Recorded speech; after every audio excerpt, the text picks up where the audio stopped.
Thank you for your patience. We continue, and that's the second part of our panel discussion on climate change and just transition in Eastern Europe and Central Europe, Central and Eastern Europe. So now joining us after the government discussion that we had, joining us from business, Piotr Michalowski, head of European Investment Bank Group Warsaw office. I understand that he will be with us on the phone. Dmytro Sakharuk, CEO DTEC Energy from Ukraine. Jerzy Kwiecinski, CEO Polskie Górnictwo Naftowe I Gazownictwo. I hope I did it well. And the former Minister of Development in Poland.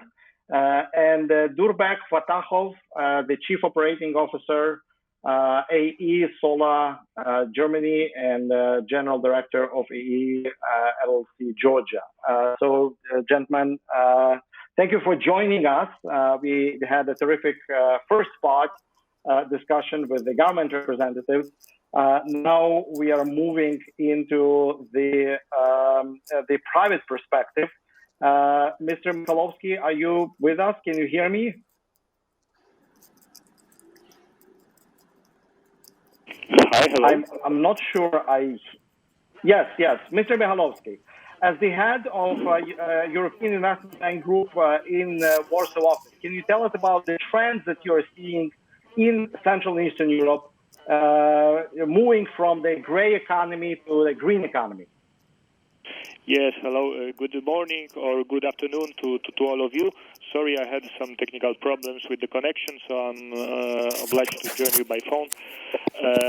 Yes, indeed. I mean, first of all, I need to emphasize that I will be giving you a picture of the, let's say, the situation from the point of view of Poland, mainly. But I believe that Poland is a very interesting case for all the participants, because probably Poland is in one of the worst starting point as far as the transformation towards to green economy is concerned.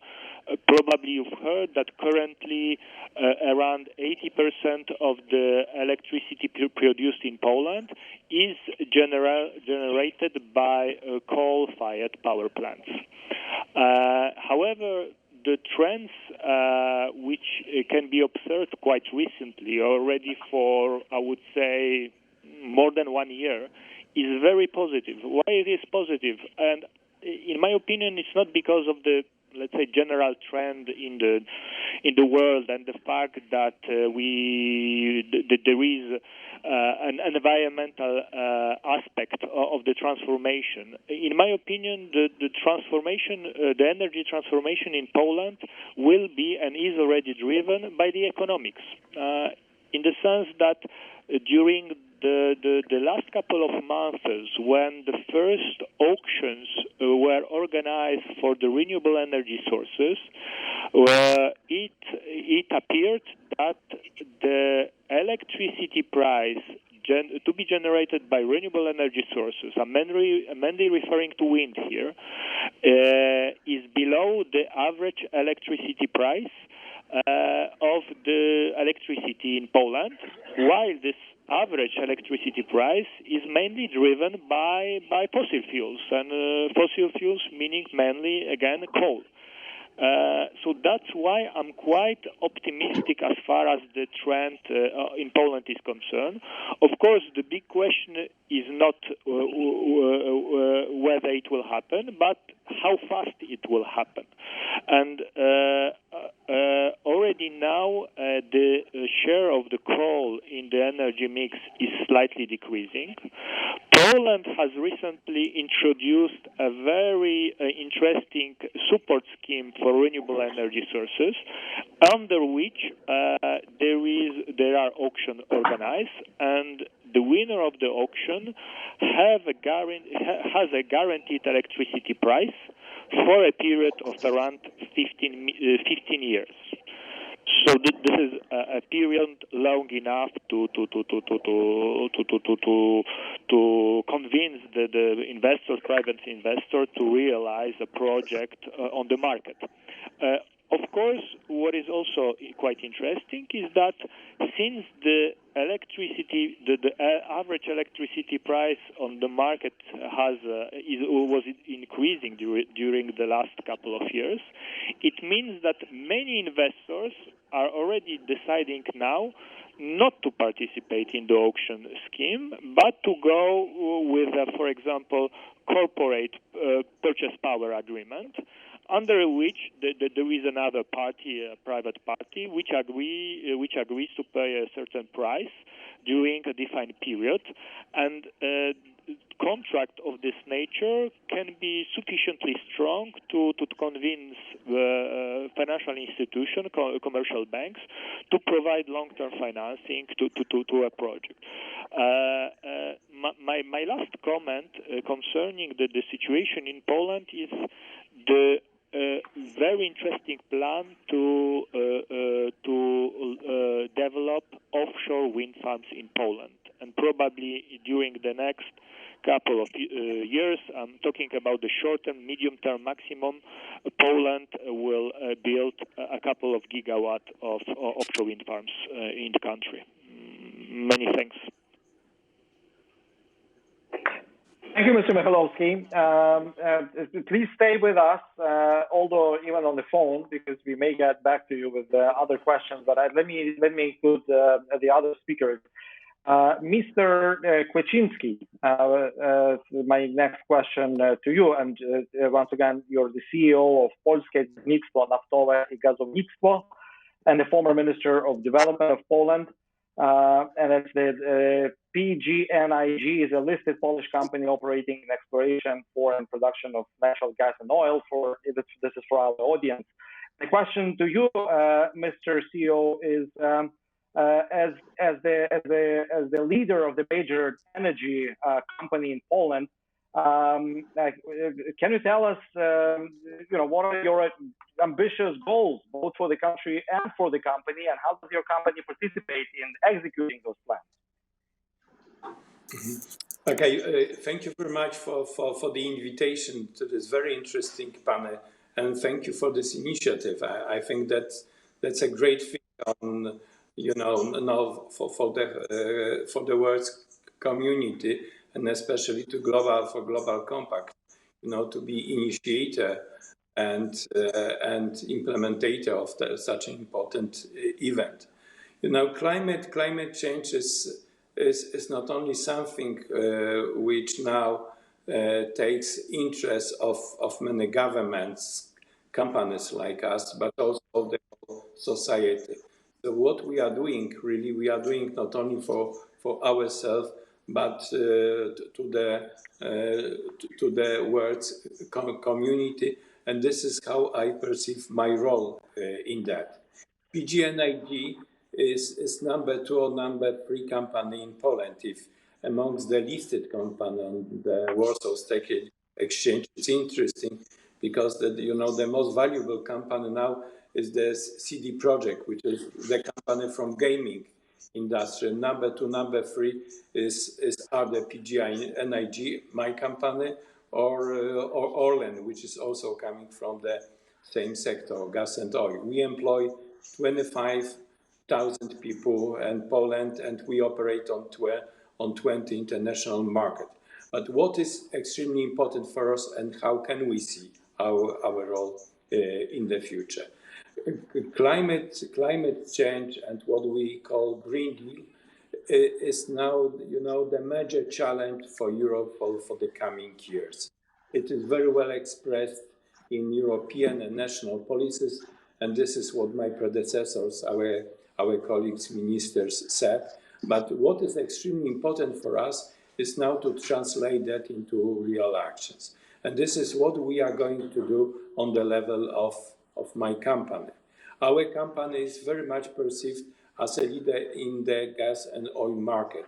But what we want to do now, we want to see this, the fossil fuel, which is the gas. Gas is a fossil fuel, but we want to use it as an instrument, as a transition fuel for the change in the climate change.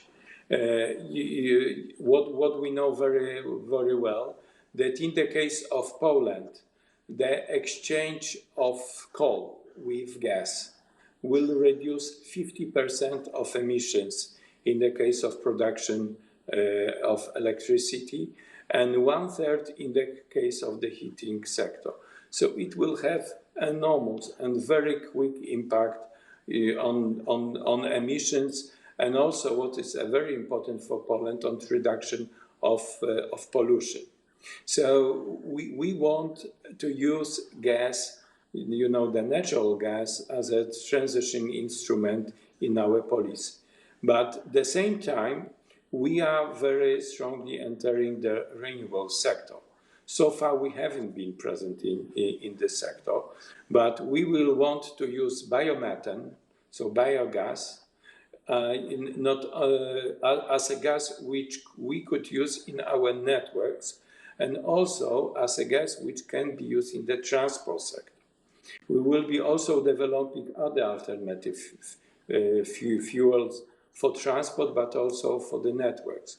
We can see a lot of hope now with hydrogen technologies, which we are entering, and which we will want to develop in Europe with other European companies. And here we want to be part of the European Hydrogen Alliance, which is now being established in the European Union.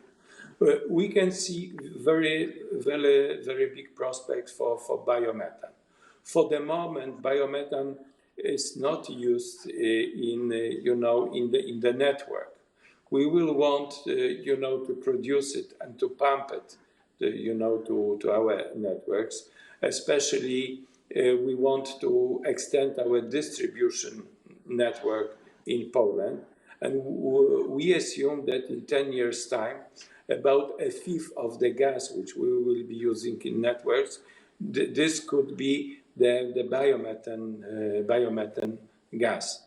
So we see a big future with renewables in Poland, and we want to be the leader in this case, in this kind of technologies. But we can only achieve it, in a concerted cooperation with the government, but also concerted cooperation at the European level. Thank you very much. Thank you, Mr. Kuczynski. That's exactly what our speakers from the government mentioned in the previous part of this panel session. Only together, only in the partnership. Let's move from Warsaw, Poland to Kyiv, Ukraine, and Petro Sakharuk, the CEO of DTEK Energy, and that's the operating company under DTEK, which is one of the largest investors in the Ukrainian energy sector, employing over 70,000 people. What are your company, DTEK, goals and accomplishments already? Because I know of them, Mr. Sakharuk. Thank you, Pavlo, for opportunity to share our strategic vision. Basically, we have a strategic task to become carbon neutral by 2040 by transforming our coal thermal generation into renewable generation, namely wind and solar, and changing coal plants into some gas or maybe combined or multi-fuel fuel facilities. And in this situation that we live now, I think that we have a good chance to do that because, first of all, the European legislation evolves in Ukraine. Recently, as you know, probably it was introduced the concept of Ukrainian green transition, which is aligned with the European Green Deal. Second, the parliament trying to adopt the regulations about the carbon trading, and namely to introduce the Ukrainian emission trading system, and all those developments shows us that the trend is here in Ukraine, and we need to follow it, and it helps us to move forward with our plan. Second, I think that the crisis is the ideal storm right now, and we had no chance. We couldn't allow to spoil it. I mean, that all these difficulties that the companies are now basically show all deficiencies or problems and so inefficiencies basically that we need to use to improve our operations and try to change as quickly as possible where we see the potential. Speaking about this goal, we definitely should think about the just transition. Again, one of the principles of the Green Deal.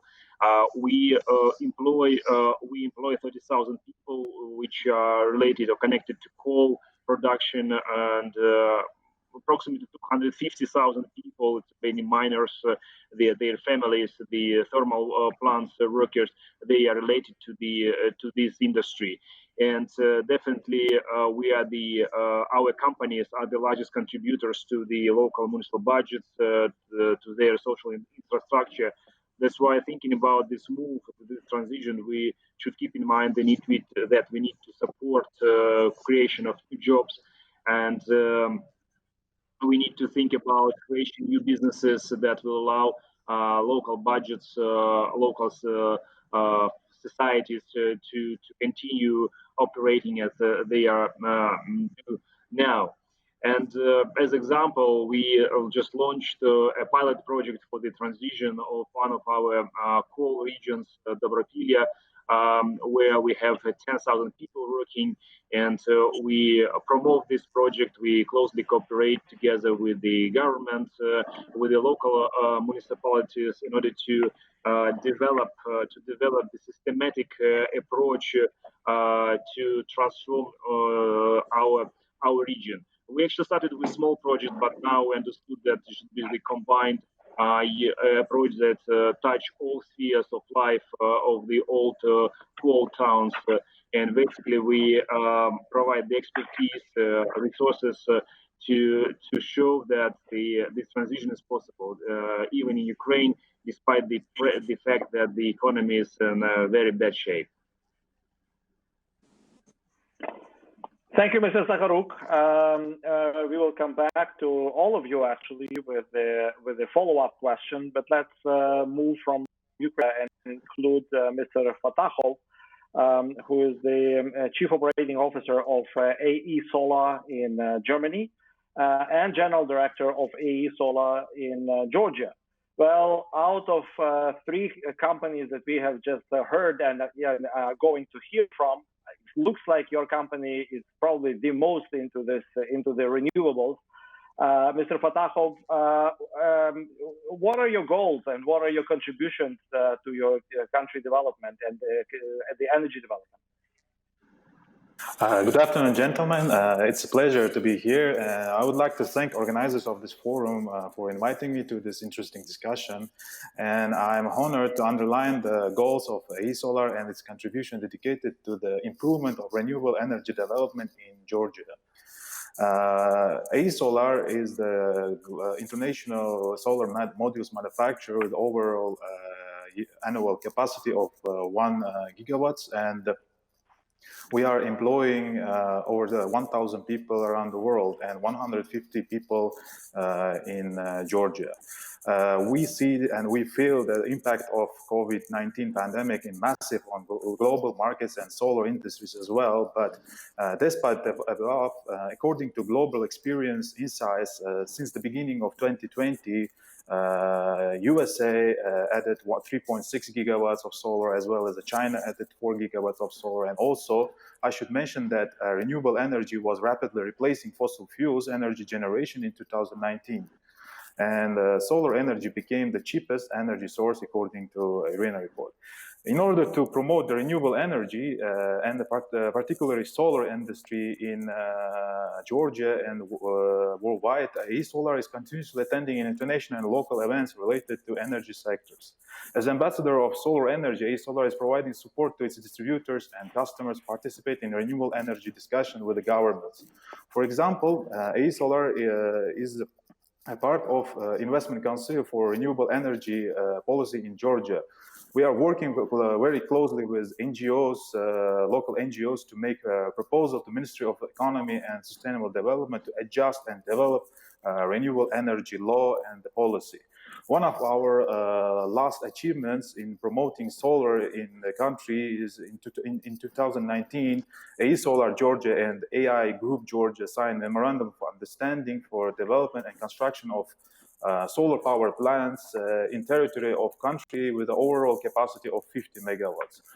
And as a local manufacturer of solar panels in Georgia, Solar continuously providing support to its local distributors to make proper qualified installation and service for its customers. And in order to further develop industry in the country, Solar is going to establish training centers and business incubators in Georgia. These training centers is aimed to train and educate local SMEs who are starting to work in solar industry, and we will provide technical and commercial education on the establishment of the own business for distribution of components of solar panels and installation of solar systems. So they are going to provide a sophisticated and qualified service to the customers. We trust that the small steps that we are doing now in Georgia will assist on development of solar industry in the country, and it will make influence in people's mind to bring belief in solar energy as the future's main source of energy. Thank you very much for your attention. Mr. Fatahov, thank you. Don't go too far, because actually I want to start with you and go into the reverse order. You actually mentioned a lot working with the government, with the Georgian government. We just heard the perspective from the government, and what they want business is a partnership, is social responsibility, more initiative, more innovation. What kind of support specifically you want to have from the government as business people, as corporations, Mr. Fatahov?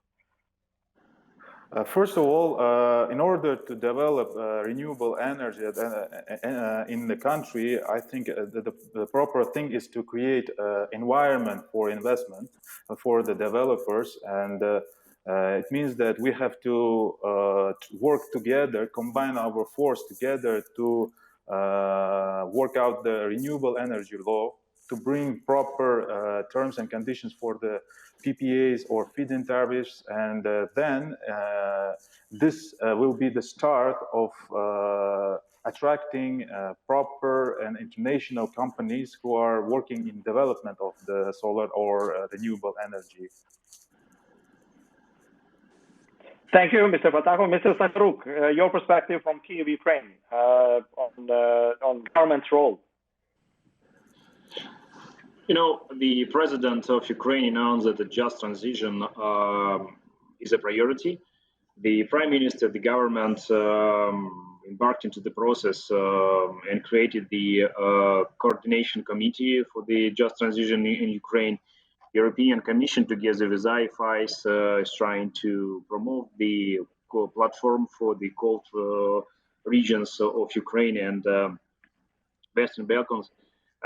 So you see there are a lot of efforts from their side, and from my perspective, I may only ask, please keep going, keep supporting us. And it's crucial to deliver the ambition that we have to transform the regions, to make the change, to go through thermal power generation to renewable solar and wind, and supporting the businesses, providing the platform cooperation. I think we can achieve the great result by changing the Ukrainian energy from current status to the carbon neutral one. Thank you. This was Mr. Sakharuk of DTEC Energy. Mr. Kwieciński of PGIMG, what's your perspective from Warsaw, Poland? Thank you very much. You know, as it was mentioned by Piotr Michalowski from EIB, Poland is now very much dependent on coal. I mean, the figures for the last year, for 2019, say that 75% of our energy is coal-based.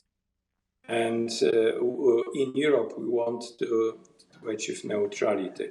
So it's quite clear that this will be enormous effort, not only on the energy sector, but on the whole economy. And here the cooperation with the government is key. And we've got such a very good cooperation, our business sector, with our, with our government. And what is also important that many activities, many of these big strategies, programs, are not only agreed at the national level, but also, on the European level. In the case of our company, it's extremely important that the gas can be considered as this transition fuel. I could hear that from the recent discussion which we had amongst the CEOs of the European companies together with President Timmermans. And we can say that gas will be extremely important transition fuel, in the coming decades. And we also want to replace the current fossil fuel, which is gas, with biogas, as I mentioned, and also with hydrogen. We can see that this will be the future in our segment of the energy market. And this will require enormous investments. And we can do that only, with the government, because our goal is to make the life of our citizen easier and to achieve the SDGs. And we cannot do it without the common concerted action of all the interlocutors, including the government and also including the companies as such. Thank you. Thank you, Mr. Kuczynski. Well, basically, we have only 45 seconds left, and the only thing I can say is that I liked the session very much. Thank you, all of the speakers. Thank you, all of the viewers. I like the title very much, From Gray to Green, in a pretty difficult region. Yes, every region can say that, but we know the difficulties of Central and Eastern Europe. So we had two parts in this panel, terrific panel session, and I, at the end, would like to mention all of the speakers, Mrs. Voyachkova Solorano from the United Nations, then ministers, Yarosinska Jedynak from Poland, Davitashvili from Georgia, Demchenko from Ukraine, Mr. Michalovsky from the European Investment Bank, and then three CEOs, Mr. Kuczynski from PGNiG Poland, Dmytro Sakharuk, DTEC Energy, and Durbek Fatahov, AE Sola. Thank you all very much. And we proceed from gray to green. Thank you. Thank you so much to our colleagues and friends in Eastern Europe and our regional office for those important discussions. I'm Dan Thomas from the UN Global Compact headquarters in New York, and you're watching the UN Global Compact 20th Anniversary Leaders Summit. From Eastern Europe, we will now travel to Africa to discuss planting the seeds for a climate-resilient future.